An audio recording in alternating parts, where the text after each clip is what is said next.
Bueno, para el segundo panel vamos a tocar un tema que ha sido clave. Les solicitamos que se sienten y respeten el silencio. Vamos a hablar de un tema que ha sido disruptivo. Estas nuevas tecnologías han alterado la forma de las finanzas tradicionales. Al día de hoy hay países que acumulan reservas en cripto, hay personas cuyos ahorros personales son en cripto y empresas también, como hemos escuchado prontamente del CEO de BlackRock, que ha cambiado su perspectiva. Es por eso que queremos tener un panel de gente capacitada que nos hable de cómo ha cambiado el mundo de las finanzas tradicionales. Es por eso que me siento honrado de invitar al estrado, primeramente a este panel de finanzas, a Diego Gutiérrez Saldívar, cofundador ONG Bitcoin Latam y Roofstock.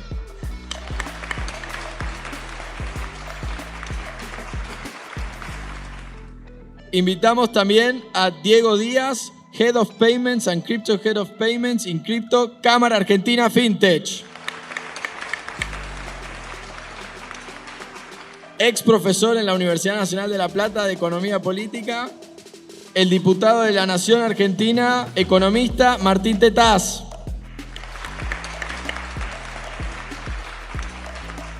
Presidente de Provincia RTR, Fernando Sac. Y como moderador de este panel, Roberto Rojas, economista, Fundación Blockchain Argentina. El stage es suyo. Hola. Bueno, primero quiero agradecer a Charles y a la comunidad Cardano y Cardano Latam por habernos invitado y a la Fundación Blockchain y acá en cuerpo presente por su presidente Guido Zeta o Salukian. Y quiero agradecerles a todos los que vinieron a esta charla. Nosotros sentimos que estamos en un momento de mucha innovación, de mucho trabajo y un trabajo fundamentalmente de difusión, de ideas, de mensajes, de filosofía en función de la libertad y también en función de crear nuevos paradigmas dentro de estas nuevas tecnologías. Agradezco al panel, acá tenemos un panel con muchas ideas, con mucho trabajo detrás, así que estamos muy contentos de contar con todos ellos.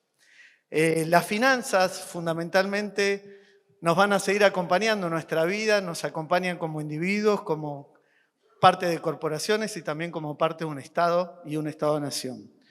El primer registro que tengo de una opción financiera es de Tales de Mileto, 600 años antes de Cristo, que justamente ejerce una opción de alquiler donde paga 10 talentos y esa opción de ejecutarla pagaría 20. Se queda con el monopolio de las prensas de oliva, sabiendo con su saber de astronomía que iba a haber una muy buena cosecha y finalmente se disparan los precios del alquiler de las presas de oliva y él se vuelve rico, dejando atrás a los que se burlaban de él, que le decían que el conocimiento que él tenía, que era astrónomo, matemático y filósofo, no servía para nada.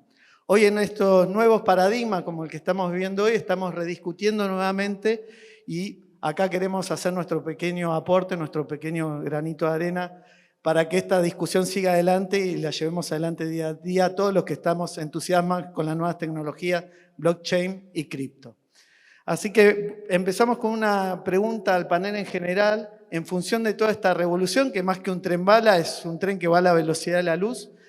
¿Cómo piensan que va a impactar en las finanzas individuales, corporativas y nacionales estas nuevas tecnologías, tanto de cripto como de blockchain? No sé quién quiere tomar primero la palabra. Diego. Bueno, perfecto. Como me dieron el espacio, soy un poco largo en las respuestas. Y además la pregunta es como muy amplia, ¿no? Porque estamos diciendo las finanzas es la sangre de la sociedad, ¿no? Es lo que lleva los nutrientes a través de la sociedad y estamos diciendo cómo impacta en todas las dimensiones, ¿no? Yo creo que primero tenemos que entender que hay una lucha por el control del dinero, ¿no? En los últimos 200, 300 años, el dinero, digamos, está controlado por el Estado-Nación. Entonces tenemos una situación en la cual recién con Bitcoin en 2009, 2013 empezó a ser más conocido, pero en 2009 hay un primer desafiante al control del dinero. Empieza a haber un sistema descentralizado que permite emitir una especie de oro digital y se rompe el monopolio del dinero controlado por el Estado-Nación. Y en los últimos años también hemos visto a las corporaciones tratando de emitir dinero, caso Libra, con lo cual hoy tenemos, si se quiere, digamos, el dinero tradicional manejado por el Estado-Nación, el dinero cripto, basado en tecnología blockchain descentralizada, y el dinero corporativo, que están luchando por el control del dinero. Entonces, eso ya es un cambio de paradigma importante, y dentro del dinero fiat, el dinero basado controlado por el Estado-Nación, tenemos además una puja donde venimos del dólar como moneda de reserva internacional, y eso se está poniendo en duda también, o se está rompiendo, y tenemos a China haciendo circuitos económicos basados en el renminbi, en el yuan. Entonces, esa es como una cosa macro. Estamos tocando, el dinero es como la base de todo eso que hablamos, ¿no? Finanzas personales, finanzas. Entonces, se está poniendo en jaque o cuestionando primero eso. A su vez, la tecnología blockchain permite algo que hoy está muy de moda y viene cada vez más, que es el tema de real world assets. Permite crear representaciones digitales de todo lo que es valioso en el mundo. Estamos creando, yo digo, el gemelo digital de lo que es valioso en el mundo. Y con esas tecnologías, si uno genera mercados secundarios, eso hace que podamos, si se quiere, volver a un super trueque. Porque yo puedo empezar a atesorar una tonelada de soja, que es fraccionable, o sea, no necesito vender una tonelada de soja, puedo vender una cuota parte de esa tonelada de soja, que eso con algún mercado secundario se convierta en horas de mi tiempo, por ejemplo, para alguien que quiere horas de mi tiempo, y esa persona reciba horas de mi tiempo. Entonces yo pagué con soja y el otro recibió horas de mi tiempo. Entonces, esa es como la profundidad de lo que está, digamos, en marcha. No digo que va a pasar en 5 o 10 años, pero eso es lo que está en juego. Después, para no acaparar, pero ese es como el marco de operación de lo que estamos hablando, y también estamos teniendo hoy herramientas para que todas las primitivas financieras básicas, que siempre tenían un intermediario por necesidad, empiecen a operar en protocolos, empiecen a operar en sistemas autónomos, donde remueve el intermediario o limita el intermediario solamente a la resolución de disputas. O sea, en el camino feliz de todas las interacciones, si yo pido un préstamo y vos querés prestar tu plata para hacerle una tasa, el préstamo te lo pido a vos directamente a través de un protocolo. Yo dejo un colateral digital, que hoy puede ser un Bitcoin, Ethereum, un Ether o una tonelada de soja, gracias a los Real World Assets, y yo pago esa tasa, pero esa tasa va directa al que puso la liquidez. Entonces, el capital. Entonces, eso también, estamos viendo la reducción de la intermediación. No es que vamos a remover la intermediación, pero la intermediación se reduce a los momentos donde la intermediación financiera es absolutamente necesaria y aporta un valor extra, y no en todos los procesos financieros del mundo. Entonces, bueno, ahí dejo para que otros hablen. Dale. Bueno, igual, siguiendo un poquito las palabras de Dieguito, que hizo como un análisis macro que está bastante bueno como para empezar a contextualizar las cosas. Nosotros de la Cámara, o sea, yo trabajo en la Cámara FinTech y venimos viendo hace muchos años que muchas de estas cosas que hoy estaba contando Dieguito vienen también o nacen desde la motivación de las personas, ¿no? Es decir, ok, el sistema financiero necesita un cambio, necesita una derivada segunda de lo que está pasando, y hoy se podría decir que en Argentina, o por lo menos yo voy a hablar un poco más del marco argentino, porque creo que hay especialistas que nos pueden hablar más de lo que es marco internacional. De lo que es marco argentino, se hizo mucho trabajo de recopilación de información, de trabajos de inclusión financiera, trabajo de desarrollo de nuevos productos, y en parte voy a ir utilizando el hilo que él marcó para empezar a disparar sobre estos temas. Primero tenemos que ver desde el punto de vista de las personas. O sea, las personas notaron que necesitaban nuevas herramientas mejores o herramientas que sean más completas, ¿no? ¿Esto qué quiere decir? Que hoy puedas realizar pagos a través del celular, que puedas, no sé, hacer transferencias, inversiones, o sea, una suite de necesidades que encontraron estos usuarios y hoy las están resolviendo bastante bien las aplicaciones. Eso es un camino que va constantemente iterando, y si hacemos un recap de lo que fue los últimos 4 años, vamos a ver que las mejoras son grandísimas en esos términos, ¿no? Hoy tenemos conceptos que se llaman, ponerle super apps, como le dicen en algunos casos, donde vos podés tener tu billetera, podés realizar inversiones, podés tener acceso a cripto, o sea, tenés como una suite de beneficios que antes era capaz inimaginable para las personas. Pero también esto está sustentado en que hoy en Argentina 9 de cada 10 personas tiene acceso a un celular, y eso es algo bastante notable, o sea, lo que quiero decir es, esto no es una materia, ya está saldada, ¿no? Hay mucho camino por recorrer, incluso en cuentas virtuales o cuentas bancarias, ya tenemos un número altísimo de cuentas, y en este sentido, también más desde el lado de los fiat, también se está haciendo muchos avances en esas materias. Hoy en día lo que priorizan todos ustedes, que seguramente utilizan alguna aplicación o varias aplicaciones, porque hoy tenemos una competencia por retener a los usuarios, ofreciendo cada vez más y mejores servicios. Es como que las empresas hoy en día están tipo, che, los viernes tenemos que deliberar features nuevas constantemente porque si no como que nos quedamos un poco en el tiempo. Y en ese sentido es en el cual nosotros, o por lo menos la Cámara, está notando mucho que se va avanzando ya en los últimos años, un cambio rotundo. Ahora, desde el plano de lo estatal, poner por así decirlo, o desde lo gubernamental, siguiendo en línea como dice él, nosotros este año en la Cámara empezamos a notar que muchísimas empresas de tokenización de activos están empezando a acercarse. Entonces acá tenemos un claro llamado de las empresas que están viendo un terreno que quizás hace un tiempo era medio inimaginable y hoy lo ven como catalizadores del crédito también, que es algo bastante importante. En Argentina el crédito tiene muchísimo camino por recorrer, muchísimo camino, o sea, esto creo que Martín quizás lo va a explicar mejor que yo, o los economistas del lugar lo van a explicar mejor que yo, pero tenemos mucho terreno y la tokenización de activos del mundo real, o real world assets, como se le suele decir, es el puntapié inicial como para empezar a generar que esos números sigan aumentando. En definitiva, tanto los usuarios, sean empresas o sean personas humanas, lo que van a necesitar es productos financieros que estén a la altura de las necesidades y eso es lo que está haciendo la industria, o se está yendo hacia ese lado. Obviamente, también siguiendo en línea con el tema de las regulaciones, va atado por ese lado, o sea, el regulador se está empezando a dar cuenta de estas necesidades, como en su momento se dieron cuenta las empresas que los usuarios estaban ponderando ciertas features en sus productos.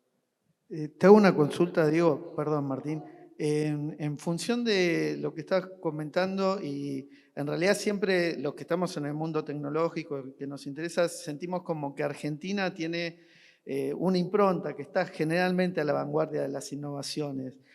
¿Cómo ven la incorporación? ¿Es más fácil que en otros países latinoamericanos? ¿Cómo lo ve la Cámara? Si es así o no, ¿cuál es la visión que tienen con respecto a la absorción de nuevas tecnologías de los consumidores? No, a ver, nosotros somos una cámara chica en cuanto a personal full time. Entonces, muchos de los trabajos de research que hacemos nos basamos en nuestros socios. Entonces, cuando hablamos de cómo van cambiando hoy, por ejemplo, para tener estadísticas de acceso, los tenés tanto por informes que emite, por ejemplo, no sé, el Banco Central de Inclusión Financiera o también informes que tenés las marcas o las empresas que también lo hacen. Por ejemplo, no sé, tenés empresas como Payway que saca informes sobre medios de pago, Coelsa que saca informes sobre CB corto y CB larga U. O sea, tenés muchos informes que, agarrando todos esos informes más el trabajo que hace la Cámara, podés llegar a tener conclusiones muy certeras de lo que está pasando. Entonces, a lo que voy con este punto es, nosotros vemos que hay un cambio y el acceso hoy es mucho más fácil que en otros años y va a ser mucho más fácil el mes que viene y dentro de un año y dentro de 2 años. Y quizás si repetimos este mismo panel en un año va a ser completamente diferente a lo que estamos hablando hoy, porque la tecnología termina avanzando a un tiempo que en realidad ese tiempo lo va dictando no solamente la tecnología per se, sino el usuario que lo está percibiendo y va requiriendo esas cosas. Entonces hay como cierta puja por parte de los usuarios en que los cambios terminen sucediendo. Y todo el organismo regulador que está viendo ese cambio no puede hacer oídos sordos a una necesidad de los clientes que en definitiva son los que están usando ese producto. Creo que ahí es donde está el punto en donde todos nosotros y cuando nosotros exigimos algo, porque hoy tenemos múltiples vías para exigir cosas. O sea, hace un ratito estábamos hablando ahí atrás en la sala sobre cómo impactan también las decisiones de cada uno. O sea, una persona hoy dispara un tweet y dice, che, yo quiero tener esta feature dentro de esto. Y se empiezan a hablar un montón, a acoplar un montón de, che, yo también lo quiero. Y en definitiva eso termina llegando a altas esferas de, hay un ruido sobre este tema. Con tokenización terminó pasando eso. Hace 2 años quizás era impensado hablar de tokenización en un panel. O miento, te repito, hace 3 años o 4 quizás era impensado tener un panel así hoy acá. Ese creo que es el principal, cuando lo vemos y, che, tenemos un ejemplo, es eso. Perdón por el café, Martín. Pasa que abrieron 35 frentes juntos. Primero, la regulación viene siempre 200 kilómetros atrás, ¿no? Filosóficamente, además, muchos de estos desarrollos parten de la idea de tecnologías anarcocapitalistas. O sea, que buscan justamente esquivar la regulación y que suponen que esa regulación va a tratar de trabar el desarrollo de esas tecnologías, que no las va a tratar de facilitar y que vos igual te desarrollás sin que te importe eso. Me parece que la gran novedad, en los términos que lo planteaba Diego recién, de la tokenización masiva de activos, no hay mercado financiero, vos preguntabas recién en Argentina, no existe. Todo el crédito en Argentina son 4 puntos del PBI. El segundo país de América Latina que tiene menos tiene 40. Chile tiene 85. Los países europeos tienen más de 100. O sea, no existe el mercado de capitales, con lo cual el potencial de desarrollo de productos que estén tokenizados es espectacular. Vengo de la rural la semana pasada, estaban entusiasmados justamente porque estaban desarrollando este tipo de producto que mencionabas vos, Diego. La posibilidad de que yo pueda invertir en soja y antes vos para invertir en soja tenías que tener una escala grande y un conocimiento del negocio. Y además tenías costos de transacción, de entrada y de salida muy grandes. Y ahora todo eso se simplificó. Entonces hay un punto número 1 que es el de diversificación. Es decir, la tokenización masiva de un montón de activos permite diversificar. Punto 1. Punto 2, permite poner en valor lo que yo tengo para ofrecer. Por ejemplo, supongamos que yo opero en la economía informal, como le pasa a mucha gente. Tengo si vos querés alquilar una pieza en el barrio en la Villa 31 de Retiro, el metro cuadrado sale más caro que en Recoleta. Pero no me piden nada. Voy directamente. ¿Y por qué termino ahí alquilando una pieza ahí en vez de alquilar si estoy diciendo que es mucho más barato en otros lugares de Buenos Aires? Porque en otros lugares de Buenos Aires me piden un montón de colaterales que yo no puedo producir. Por ejemplo, una garantía.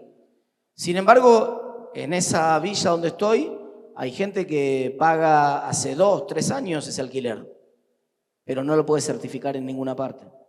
Entonces, si yo puedo empezar a tokenizar comportamientos y certificarlos, y vos preguntabas por la tecnología que rebautizamos como blockchain ahora, en broma, pero claro, si vos tenés una forma de certificar un historial crediticio, entonces resulta que yo ya no necesito al intermediador tradicional, que además tiende a disolverse.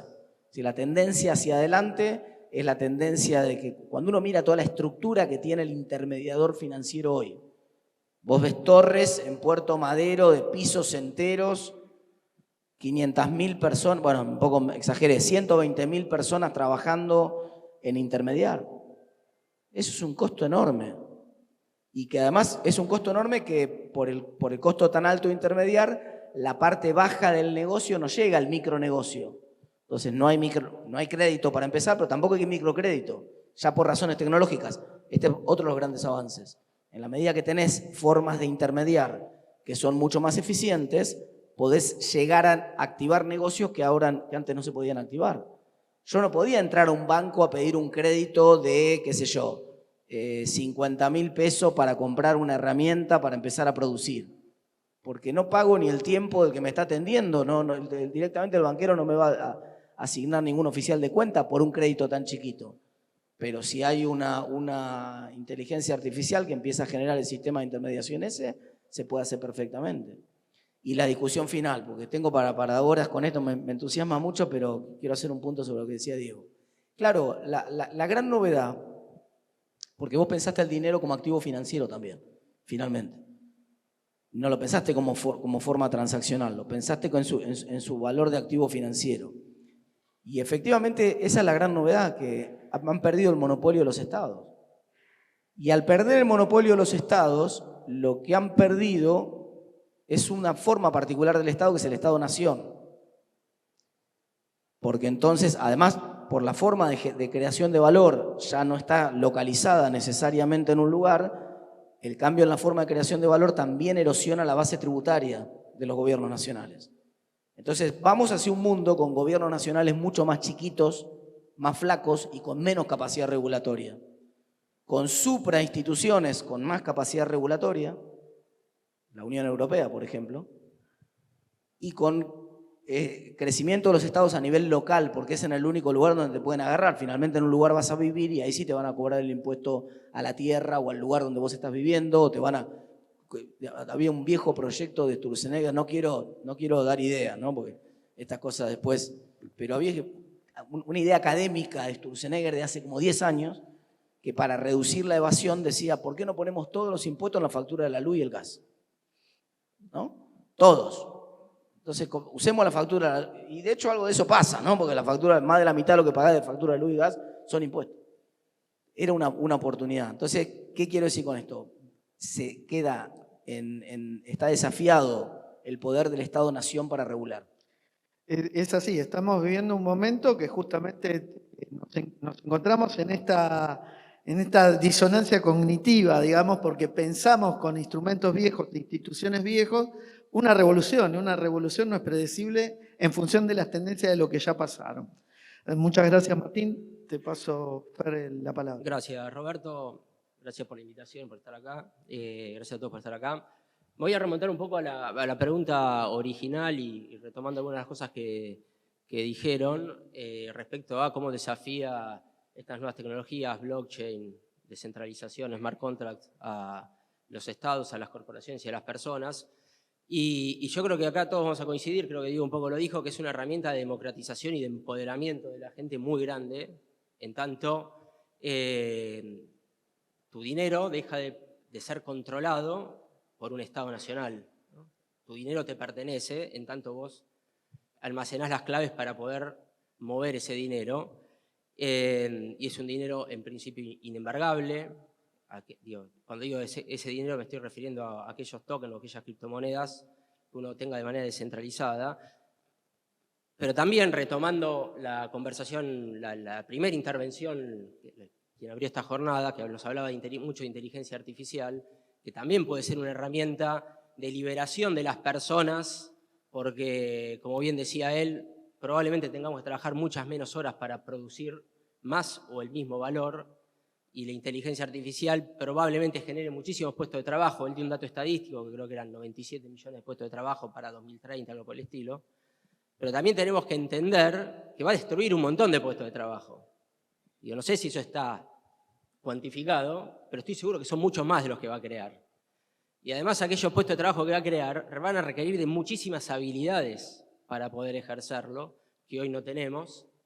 Y lo mismo pasa con las finanzas descentralizadas. Me encantan las finanzas descentralizadas. Coincido en que nos empoderan, pero también van a excluir a un montón de gente. ¿No? Porque no tenemos que dejar de ser conscientes, visto desde Argentina, digamos, somos un país con 50% de pobreza o más, con 10 puntos de desempleo o más menos.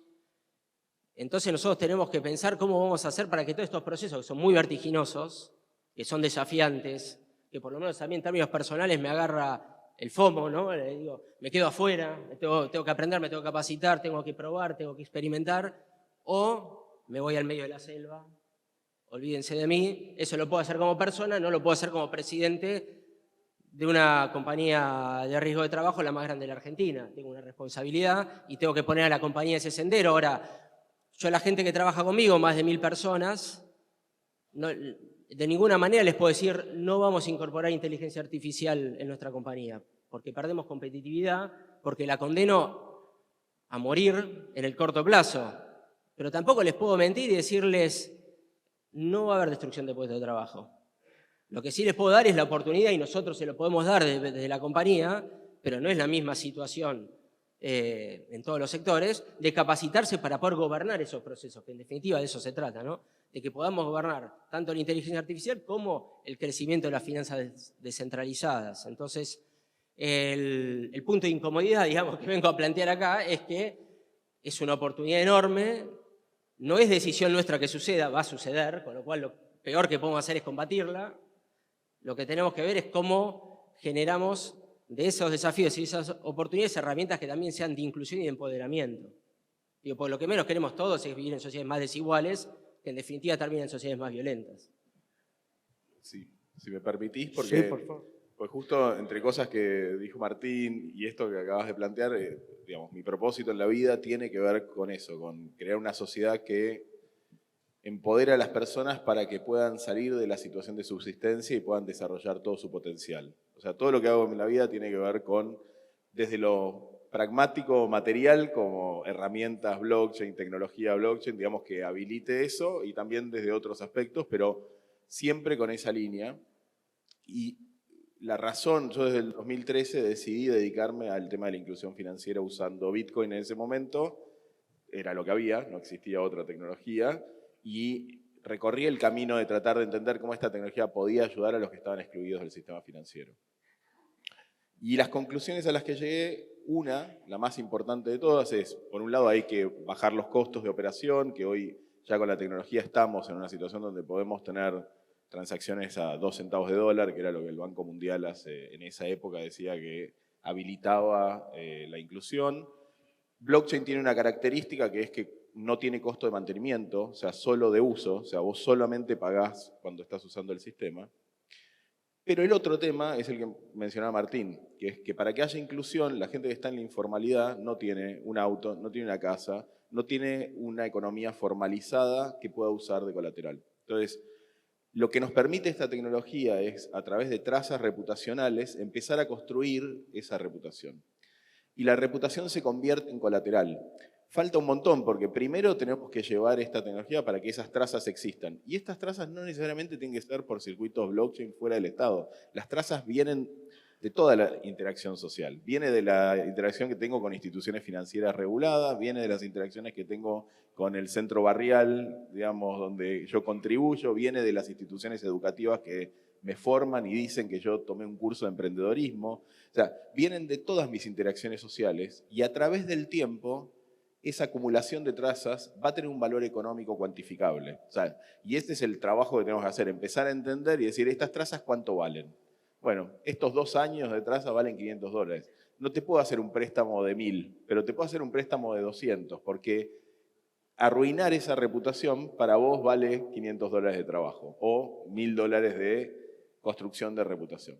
Y en el fondo volvemos medio a la polis griega, digamos, por eso lo que pasa es que no me quiero ir a lo político social, porque estamos tratando de ir a las finanzas, pero donde en realidad que a vos te condenen al ostracismo y te saquen de tu ciudad, era una condena a muerte, porque tu reputación era todo.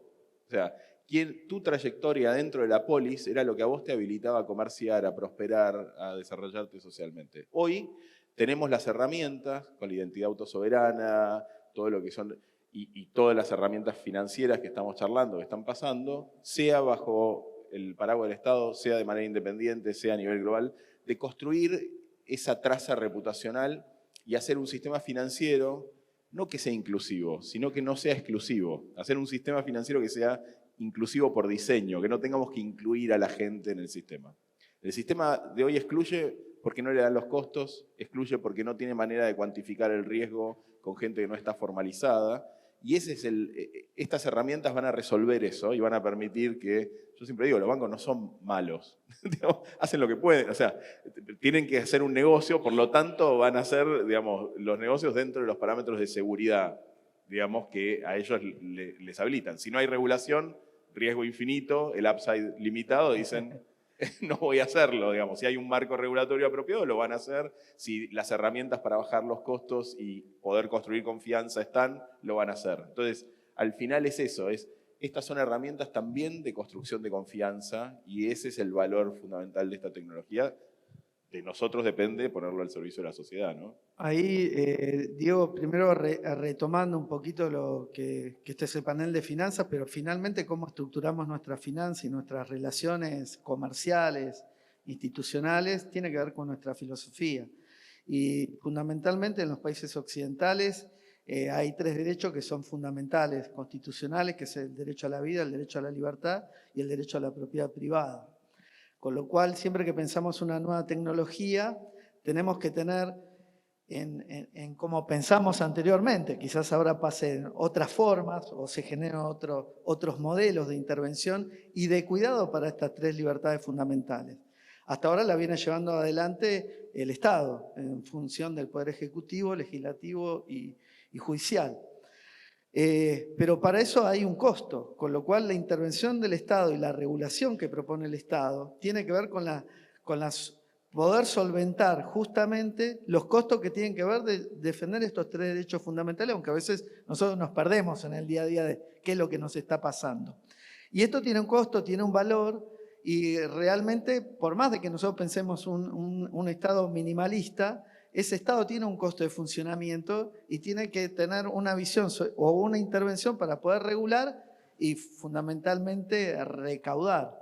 Entonces, en función de esto, me gustaría, no sé quién quiere pensar, cómo piensan que es la intervención del Estado, cómo viene de acá hacia adelante el Estado y la participación del mismo en esta descentralización que estamos proponiendo y con estas herramientas que son además instantáneas, ¿no? Porque finalmente cuando nosotros queremos ir al Estado porque sufrimos una estafa, tenemos que hacer una denuncia, esa denuncia tiene que ir al Poder Judicial, tiene que ir a Cámara, bla, bla, bla, una fiscalía, y hay un montón de intervenciones. ¿Cómo se imaginan que va a seguir este juego entre el Estado y los individuos y los derechos fundamentales? No sé quién quiere comenzar. Ahí voy a hacer un punto. A mí me parece que la capacidad regulatoria de los Estados está herida, si no de muerte, seriamente. O sea, más allá de lo que me gustaría o no me gustaría, estoy diciendo, describiendo lo que va a pasar, hacia dónde vamos. Porque es cierto que la descentralización tiene un punto positivo. Vos tenés un Estado que es paternalista y que cree que sabe mejor que vos lo que es mejor para vos. Pero también en las inversiones principales que vos hacés en la economía regulada, eso te da algún tipo de garantía o de cobertura. Que vos en un esquema descentralizado no lo tenés. En el esquema descentralizado, de hecho, finalmente, ¿cuál se va a imponer en la vieja discusión de competencia de moneda de Hayek, pensando en la moneda como un activo, no como una unidad transaccional? Bueno, hasta que se impone una, todos los que fueron por proyectos alternativos perdieron su plata. Si vos mirás cuántos proyectos cripto hay ahora con monedas, debe haber, hace poco yo venía siguiendo la cuenta, la perdí, no sé. A ver, 97% de los proyectos colapsaron. Sí, digamos, había ¿no? claro, ese era el punto. O sea, había más de 5.000 listados entre los que cotizaban algún tipo de moneda y el que había puesto la plata ahí, la gran mayoría de la gente pero en había... un pensamiento hayekiano, ese es el modelo darwinista de decir, bueno, el tren que quedó es el tren exactamente, vos le pusiste ¿no? la palabra justa. Tiene un costo que sea el modelo sea darwinista. Entonces, ¿qué puedo regular? ¿Cuáles son las limitaciones de lo que puedo regular? Y puedo mostrar más información. Puedo regular la propiedad de los datos, que es muy importante. Regular la propiedad de los datos es un tema clave acá. Porque vos, esa capacidad transaccional o que vos querías probar o certificar para que la persona pudiera aumentar la accesibilidad financiera, ¿de quién es? Hoy es del banco. Hoy el banco tiene un registro de tus transacciones, de tu cumplimiento, está en todo caso el Veraz como institución que ve si vos no cumpliste. Pero ¿por qué esos datos tienen que ser de Veraz? ¿Y por qué tienen que ser de un banco? Si en realidad soy yo el dueño del dato, el usuario que está produciendo esa información. ¿Por qué no puedo yo llevarme, así como hay portabilidad de teléfonos a nivel de una competencia entre compañías telefónicas, por qué no puede haber portabilidad financiera y no me puedo llevar el archivo completo con mi historial de un banco a otro? Este tipo de cosas sí puede regular el Estado. Y creo que es el tipo de cosas que van a facilitar que las herramientas nuevas fluyan de mejor manera. O sea, la propiedad de los datos, el acceso a los datos, me parece que ahí estaba buena parte de la regulación. A ver, en momentos de incertidumbre y de tanto cambio, a veces todavía sirve volver a algunos autores clásicos, ¿no? Y ahí voy a recordar que alguna vez estudié ciencia política y me gradué, ya hace muchos años, y después. Y Max Weber definía el Estado como aquella organización que reclama con éxito para sí, en forma legítima, el monopolio de la fuerza física en un territorio determinado. Es decir, básicamente, el Estado es aquel que puede ejercer la violencia en un determinado territorio y para nosotros, ciudadanos, nos parece que está bien que sea ese sujeto el que lo haga y no nosotros armados libremente por las calles. Eso no está desafiado por las finanzas descentralizadas, por las criptomonedas. Es decir, los estados, coincido con Martín plenamente, hay cosas que ya no van a poder regular, la descentralización financiera no la va a poder regular, y mal haría en intentar hacerlo porque se va a chocar de frente con algo que no puede solucionar. Pero yo no veo que la estatalidad o la soberanía esté desafiada, ni siquiera por Bitcoin, porque, a ver, Antes del dólar como reserva de valor estaba el oro como reserva de valor. Y durante mucho tiempo funcionó así. Y el oro no lo emite ningún Estado, en definitiva. Perdóname que provoque un poco ¿y Silk Road? ¿Y Ulrich? ¿Y Silk Road? Y Ulrich piensa, está en cana, ¿por qué? Porque desafió justamente la capacidad del Estado de tener un monopolio sobre la regulación de un montón de actividades y armó una red que va por abajo de la capacidad regulatoria del Estado y no se lo perdonaron.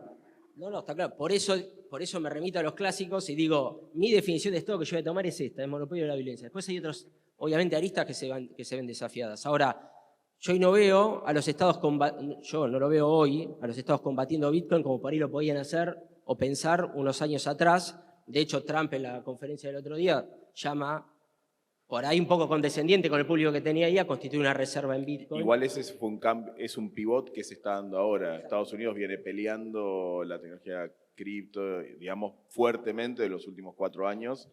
Y ahora está pegando la vuelta y están diciendo, esto ya no, pelearlo me genera un daño mayor que hasta dónde te da la fuerza y que también, gobernarlo o traerlo, legitimarlo, también te puede empoderar y dar herramientas de poder. Es que todo lo que es innovación tiene una tensión con el status quo. La innovación, por eso siempre me decían, bueno, ¿cómo hay que regular esto?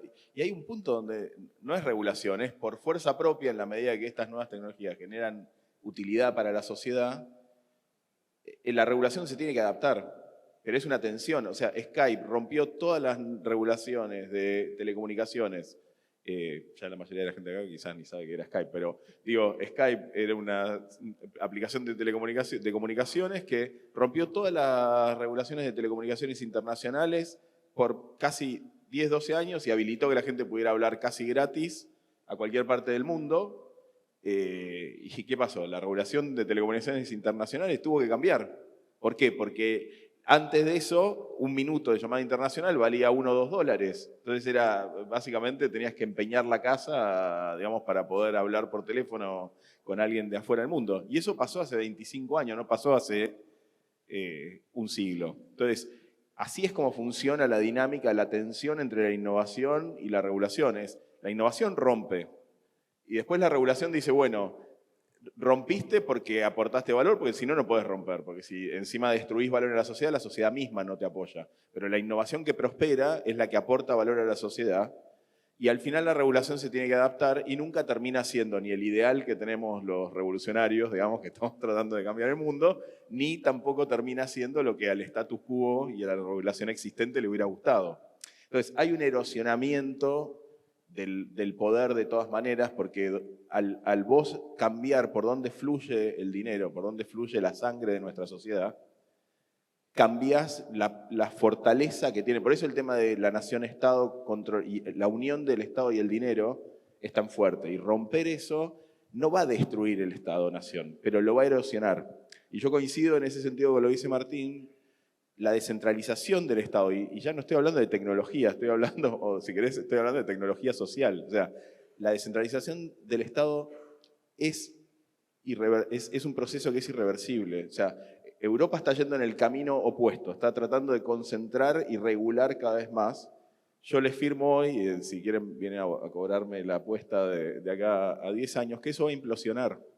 Porque es un sistema que lo que está haciendo es justamente, sacando la innovación afuera, y dejar la innovación afuera lo que hace es que perdés competitividad. Toda gran potencia del mundo emergió de una diferencia competitiva basada en la innovación, ¿no? Ahí digamos, Inglaterra, la industrialización, Estados Unidos, el Fordismo, la producción. Después viene, o medio en conjunto, viene la construcción del poder militar para poder cuidar. Pero primero tiene que haber una diferencia competitiva basada en innovación que genera balanzas comerciales positivas con el mundo, porque vos sos más eficiente, que es lo que le está pasando a China hoy con la robotización, con los procesos de logística optimizados y demás. Esa es la base, digamos, esa diferencia competitiva, se generan lazos comerciales positivos, después se arma el ejército para proteger esos lazos comerciales, ¿no? Pero sin innovación, sin competitividad, los países que no pueden abrazar la innovación se van a quedar. La verdad que podríamos estar horas porque largando del sistema fordista en adelante y todo lo que pasó después de la implementación del sistema Fordista y cómo pasado de 96 horas a 25 segundos en armar un Forte es algo que es apasionante. Pero no sé, Diego, si querías contarnos algo de la visión que tiene la Cámara o vos mismo con respecto a esto. A ver, a mí me tocó muy de cerca, yo trabajé 10 años en el Banco Central, entonces de regulación creo que estoy autorizado para hablar de eso, porque más de uno me debe haber puteado estando del otro lado y estaban en todo su derecho. Hoy me toca estar del otro lado del mostrador, o sea, apoyando la industria fintech, la industria que a mí desde que la conocí me fascinó. Y cuando hablo de industria fintech hablo de todo, ¿no? Hablo de blockchain, hablo de edtech, hablo de cualquier industria en la cual esté atravesada por la tecnología y le facilite la vida a las personas, ¿no? Hay muchas cosas que se dijeron acá que tienen muchísima razón y voy a hacer puntos sobre eso. A mí me tocó estar en el Banco Central cuando el aluvión de la tecnología estaba, hace un ratito decían, che, la tecnología corre a 200. Cuando nosotros empezamos a ver que corría 50 kilómetros por hora, la situación es muy compleja para el regulador también. Porque para regular bien uno tiene que entender la regulación, ¿no? Y acá estamos hablando con personas que están hace 10 años estudiando una tecnología. Y cuando hablamos de innovación en educación, hay personas que hace 10 años que están estudiando eso. Cuando hablamos de innovación en medios de pago, tenés personas que trabajan hace 15 años en medios de pago. Cuando hablas en innovación blockchain, estás hablando con personas que quizás hasta construyeron su propia blockchain. Entonces, estás hablando que no solamente estás corriendo atrás de la tecnología, sino que también estás corriendo con el recurso humano que necesitas para entender todo el avance tecnológico. Ese es un tema que es súper importante entender que los reguladores, en ese sentido, hoy, o por lo menos yo te digo desde ahora los cambios actuales, hay mucha predisposición para entender estos cambios tecnológicos. Están empezando a resonar mucho el tema de tokenización. ¿Nos juntamos y hablamos de esto? O sea, muy bien criollo, no se lo estoy contando, pero básicamente es eso, queremos entender esto. Porque en base a eso podemos ver qué cambios se pueden llegar a hacer. Hay cambios que son muchísimo más profundos, como, no sé, si nosotros queremos hablar de tokenización, es modificar el artículo 2 de la Ley de Mercado de Capitales. Un tema complicadísimo de hacer. Pero quizás empezás, flexibilizamos la oferta privada para que empresas que estén tokenizando puedan empezar por ahí. Y después vemos cómo va avanzando. Así avanzó en un montón de cosas. Bueno, en su momento, Guidito estaba hablando de las mesas de innovación del Banco Central. O sea, ese fue un caso de éxito. Después, bueno, tuvimos pandemia de por medio y ahí, varias para cuestiones. que la gente sepa, en esa mesa de innovación que lo organizó Lucas Liach cuando era vicepresidente, una cosa muy constructiva que hizo fue justamente, nos convocó a la industria blockchain, cripto, convocó a las fintechs y convocó a los bancos. Y estábamos todos sentados en la mesa y de ahí salió el Devin, de ahí salió el Alias, de ahí salieron un montón de cosas que hoy en día habilitaron, digamos, una inclusión financiera y un desarrollo financiero en Argentina que no tiene, digamos, que no hubiera sido posible sin esas cosas, ¿no? Tenemos que terminar la mesa, la participación. Les agradezco a todos, a los oradores. Y quedan un montón de preguntas y de cosas porque no pudimos hablar de CryptoSur, que es un libro que escribió Martín, que es muy interesante como para ver. Nos quedan afuera las monedas virtuales de Banco Central, cuál va a ser el rol, si van a llegar, si no van a llegar, hasta dónde las regulaciones, pero tenemos que terminar acá porque tenemos un tiempo determinado y quería agradecerles a todos, no sé si quieren decir algo, pero muy chiquitito para cerrar la mesa y muchísimas gracias. No, dejamos esto como cliffhanger para el próximo panel, ¿no? No, en el próximo panel vamos a hablar de todos esos temas que no hablamos hoy. Muy breve. Hoy ¿dónde está la regulación? Está entre dos puntas. La punta delirante, de los que creen que el Banco Central puede armar monedas digitales, etcétera. Y la otra punta, la de los que quieren defender los gremios, por ejemplo Palazzo, que es el representante de los bancos, que quiere que haya una regulación que determine que cuando vos usás robots, por ejemplo, para por ejemplo, aprobar créditos, que tenga que haber una última firma de una persona física. Ahí viene la discusión de la regulación hoy en la Cámara de Diputados. Yo voy a dejar una sola cosa. Para mí la lucha más importante que tenemos en esta década es la lucha por la privacidad. Sin privacidad no hay libertad. Hoy hablamos de los derechos esenciales de la vida. Y tenemos que llegar a un modelo de privacidad que proteja al individuo, pero permita transparencia en las organizaciones sociales, de impacto, en los gobiernos y demás. Tenemos que trabajar sobre eso, porque el modelo de todo controlado por el Estado, todo es un modelo opresivo y nos va a llevar, como siempre digo, 1984 no era un sistema de alerta, no un manual de instrucciones. Entonces, digo, nos lleva a eso. Y la privacidad absoluta del individuo también genera problemas de que, como decía Martín, o como decíamos ahí, un Estado no puede operar si no cobra los impuestos, si no. Entonces, pero ese es el debate de esta década y en ese sentido blockchain tiene la solución, pero hay una cuestión que no es tecnológica, que es, digamos, de conceptos, de principios de cómo articulamos este derecho a la privacidad del individuo, la transparencia en la gestión de la sociedad y podemos encontrar ese camino. Muchas gracias, Diego. Diego. No, yo no quería, o sea, tengo muchas cosas para agregar en realidad, porque creo que nos Todos quedamos nos bastante quedamos con cortos del las tiempo. ganas en la mesa. Quedaron muchas cosas en el tintero, como para dar un poco a modo de resumen, hay muchos cambios que se están dando. De hecho, acá vamos a tener paneles sobre inteligencia artificial que van a dinamitar el crédito en algunos casos. Y también tuvimos un gran intercambio en todo lo que tiene que ver con temas de regulaciones. Yo vengo a traer un hilo de esperanza, o sea, la Cámara va a velar para que todas esas cosas funcionen y que realmente las regulaciones se hagan pensando en el usuario. O sea, de la misma manera que hoy los productos financieros, el foco es el usuario, las regulaciones van a tener que ir yendo hacia ese camino. Por un tema de que nosotros vamos a ir a 200 kilómetros por hora y, como decíamos antes, es parte del trabajo de la Cámara también es entender o hacer entender a los que toman estas decisiones de regulaciones por qué es este camino y por qué no es el otro, fundamentado, ¿no? Obviamente. Muchas gracias, Diego. Fernando. No, muy brevemente, simplemente transmitir que todo proceso de innovación es sumamente riesgoso. Este no es la excepción. Está bien tener miedo, está bien tener las precauciones. Es muy importante, como decía Diego, entender cuáles son los peligros y sin duda la privacidad. Conservar la privacidad creo que es uno de los valores más importantes a preservar. Entonces tenemos que encarar todas estas innovaciones teniendo muy presente esas cuestiones y evitando obviamente una hiperburocratización, porque también la protección a veces te lleva para ese camino. Hay que encontrar esos equilibrios que en definitiva además se construyen en forma permanente. No hay un lugar donde llegar. Es un camino donde el horizonte está siempre más lejos. Muchísimas gracias a todos y bueno, seguimos con el evento. Muchas gracias.